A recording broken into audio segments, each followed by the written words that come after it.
Welcome aboard, everybody. It's Captain D. Today we're taking a look at the TorqeSim Aircraft Development Take Command SR22 series. This first video will be my first impressions of the aircraft, as this is the second time I've flown the airplane. I did a quick trip around the pattern to make sure it worked, and that's it. In this video we will go over the basic menus to access different features of the aircraft. We will go through the complete startup procedure and do a complete trip around the pattern and bring it back in for a visual landing. On the second video of our three-part series, we will take the SR22 on an IFR flight in some weather, where we'll demonstrate flying a procedure IFR flight, go over some of the other features of the aircraft, as well as looking at how weather will impact the performance of the sim as well as the aircraft. And on the third video it will be a complete cross-country IFR flight, where we will go over the last bit of features of the airplane, and I will give my opinion on whether or not I think it was worth the money. I'm familiar with the SR22s in the flight sim world. I've flown the Carenado one, the Hold My Beer freeware one, which rather impressed me, so this one has kind of a high bar to live up to, and we'll see how the two of them compare. So without further ado, let's go ahead and transition out to the airplane, where we will get this thing started. Okay, so we're parked outside of a hangar here at KPSC in Pasco, Washington. I've already removed the static elements, but if you want them on the aircraft, you go down here, you click on this, click on the aircraft, it'll bring up the aircraft menu. If you click on the TorqeSim logo there, you can drag it down. Okay, so here you can do your chocks, tie downs, pitot cover, inlet cover, and it puts it on the airplane. Alright, so we'll take all that back off. Alright, some of the other settings, you can choose what type of starter you want, whether you want the C245 ST5 or the ISKRA. I'll just leave it on the default for now. A manifold pressure target, we'll leave it at 29.6. Fuel flow at manifold pressure target is about 33. I'm assuming that's gallons per hour. Down here you can set it to remember where you leave switches, wear and tear, and glass reflections. Then we have our maintenance window. This will show the total hours on the airplane, as well as when your 50-hour inspections due, 100-hour inspection, and your annual. And over here is where you can perform those inspections by clicking on each of these categories here. Next we have the load manager. This is where you'll load your passengers and your fuel. For this flight, it's just going to be the pilot. We'll leave the fuel where it's at, giving us a total weight of 3,069 pounds and a center of gravity of 142.7 inches. The graph here will let you know if you're within the limits, and we are. Livery generator over here allows you to customize your tail number both inside and out. I've already done so. You can change the color of the placard on the inside or the numbers on the fuselage. And that's about it for the main menu, the aircraft menu. Alright, let's take a look at the inside. Fabulous modeling. Real great job with the interior. Looks very nice. Okay, we have oxygen system in there, center console, as well as the headphone audio jacks and other things. That can be open and closed by clicking there.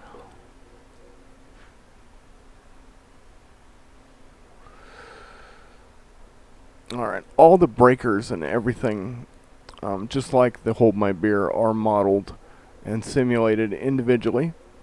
So you want to make sure before you take off that all those are in. The key is used to start the ignition. So you just click on the key, it'll put it over in the ignition.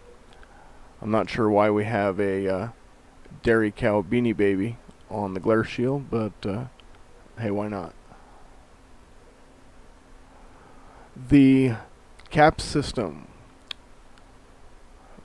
you can remove the pin, and I'm pretty sure that once you put the pin in there, yes, the pin is in your center console.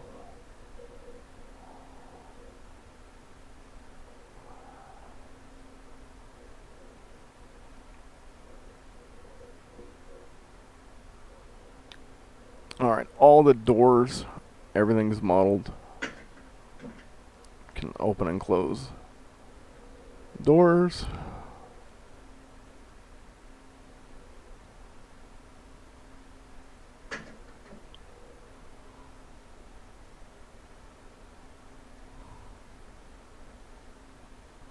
Nice reflections, nice modeling.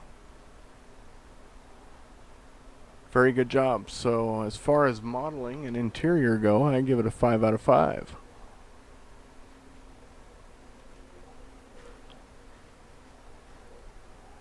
Alright, and the checklist can be found in the aircraft folder, in the manuals folder within the aircraft folder.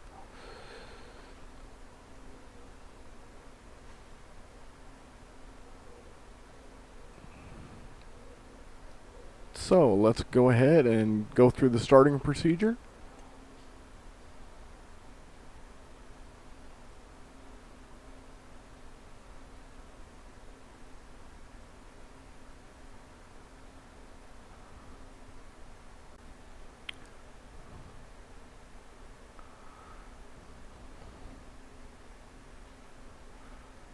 Alright, so here we are inside the airplane.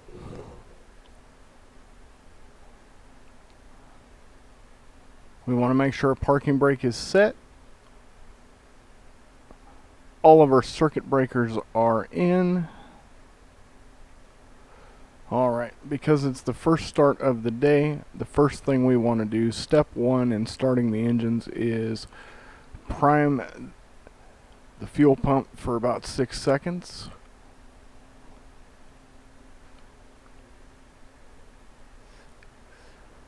Alright, then the fuel pump switch goes back to boost. Mixture's full. Throttle forward.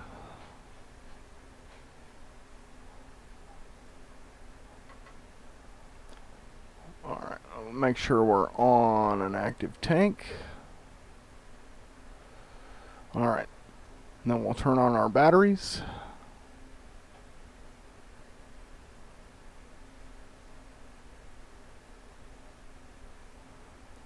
Put the key in the ignition.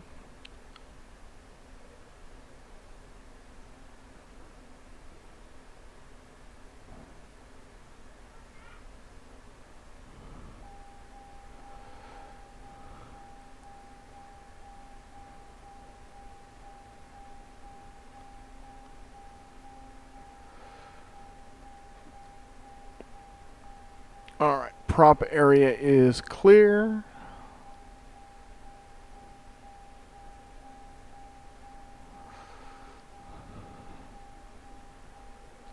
And we'll turn the starter.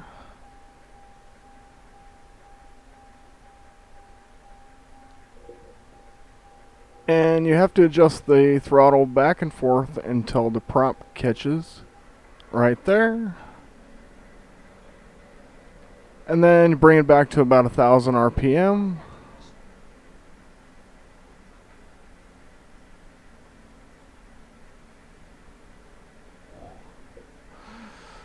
And turn the starter off.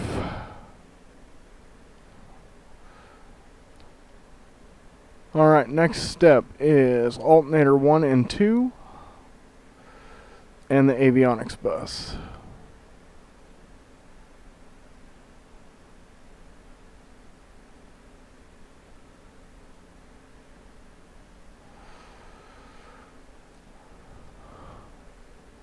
Alright, we have a fuel imbalance, so we're just going to fix that in the aircraft menu real quick.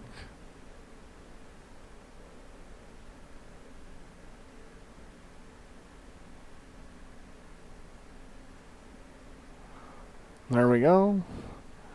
Alright, you'll see that we have an alternator number 2 warning. That is because our RPMs are so low and our parking brake is set.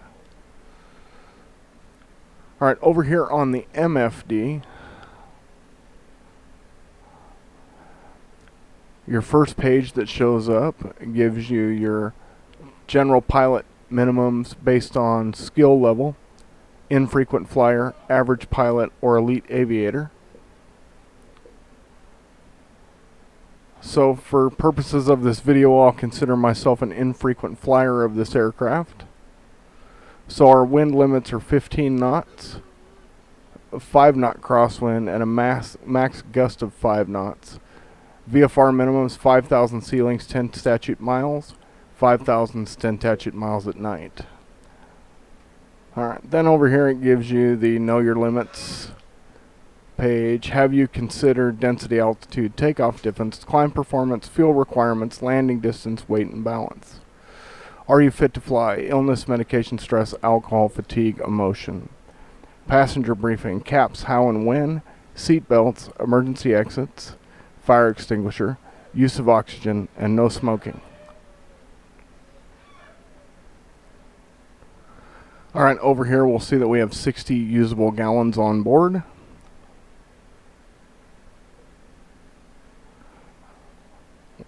If you add fuel, you can adjust it here by adding the fuel, or if you filled it full, or to the tabs. We filled it to the tabs, which is 30 gallons per side, gives us 60 usable. Adjust the level with the FMS knob down here. Alright, so flight plan. It loads whatever flight plan you had in a G1000 previously, so this is a flight plan I had in the TBM earlier. We'll go ahead and delete that. You just go to menu, scroll down to delete flight plan, and hit enter.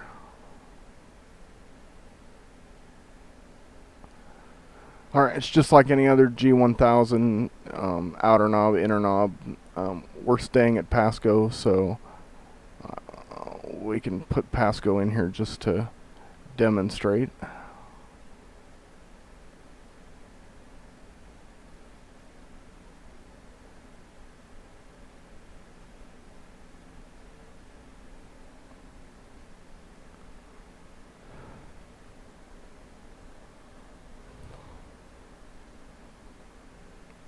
Alright, there we go. Alright, let's see if we can get an ATIS. Tri-Cities Information Golf. 2200 Zulu weather. Wind light and variable, visibility more than 10. Sky clear, temperature 31, dew point 9. Altimeter 2995. Arriving runway 30, departing runway 30. Advise on initial contact you have Golf. Alright, we have information Golf. Wind's light and variable. We're closer to runway 3, so we're going to take runway 3.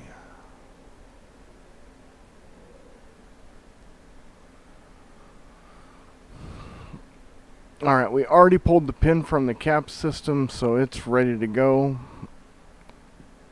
Fire extinguishers there, no oxygen required. We'll leave the boost pump on. Fuel tanks do not switch automatically, so you need to pay attention to your fuel levels. And that can be done over here on the graph. Left fuel level, right fuel level. Alright, and this is a normalized turbo, so we don't really have to worry about the mixture.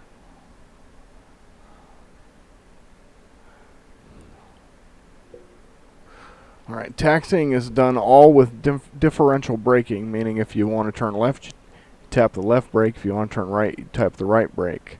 So it's advised that you taxi pretty slow. I am not very good at differential braking taxiing, so it's going to look like a drunk man driving down the highway. QNH adjusted. Alright, parking brake is released.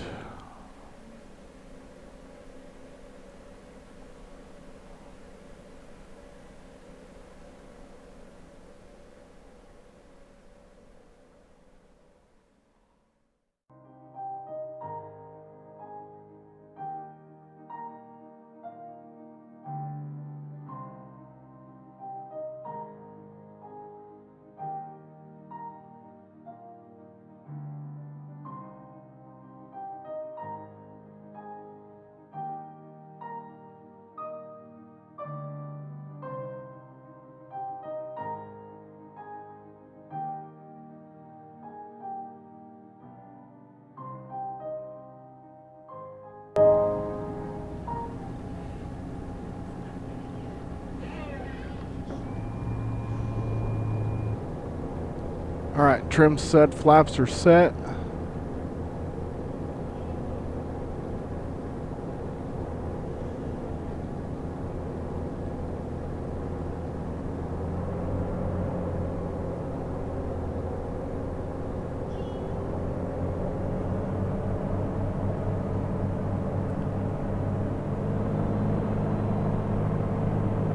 Takeoff power set.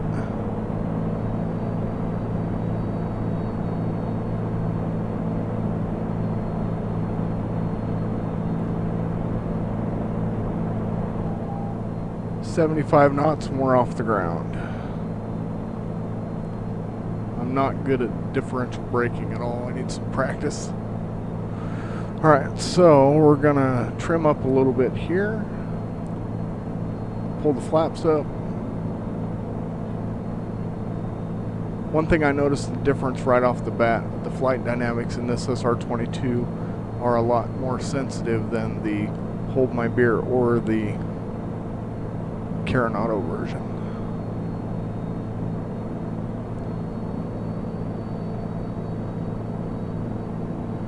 Alright, so we're at about 75% power, about 100 knots.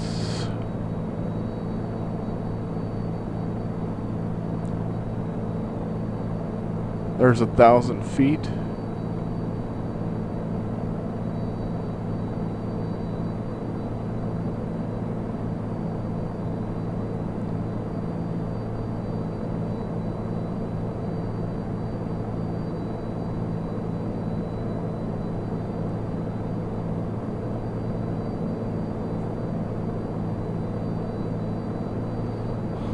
And we can make our upwind turn to the west.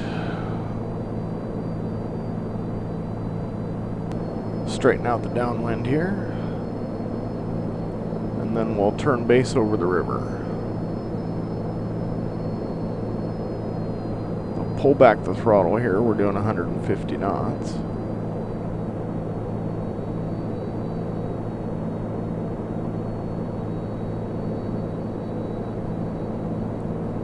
And the nose drops when you pull the throttle back.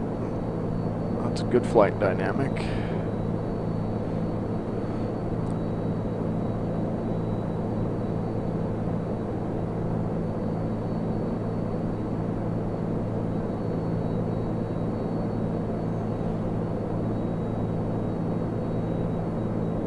Drop some altitude in our base turn here.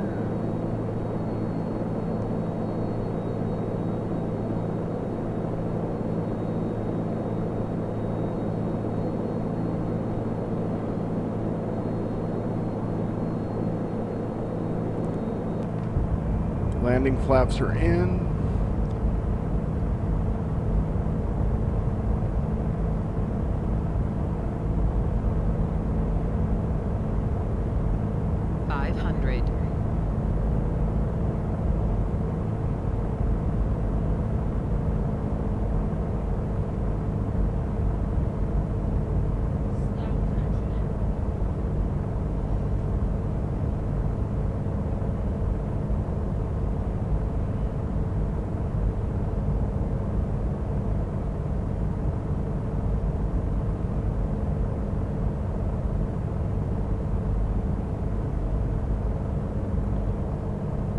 over the numbers.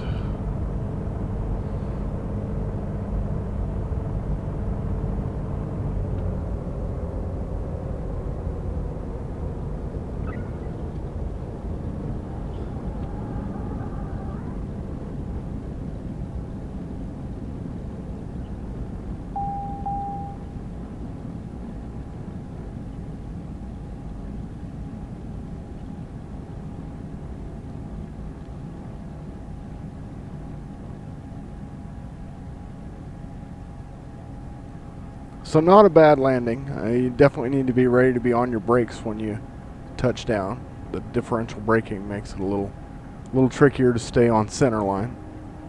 I didn't do a very good job of that.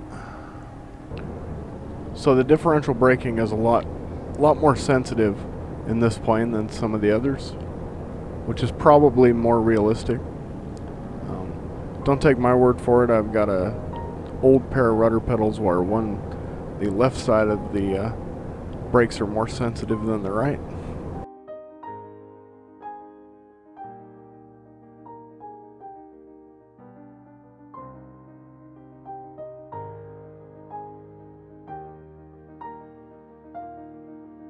Fuel pumps off. Fuel selectors off. Alright, we are shut down. Alright, so I hope everybody enjoyed the video. If you did, please remember to like and subscribe, and I will welcome your comments below. Let's just keep it professional and be friendly. Next time, we will take an IFR flight in some weather. So stay tuned for that video. Until next time, see you later.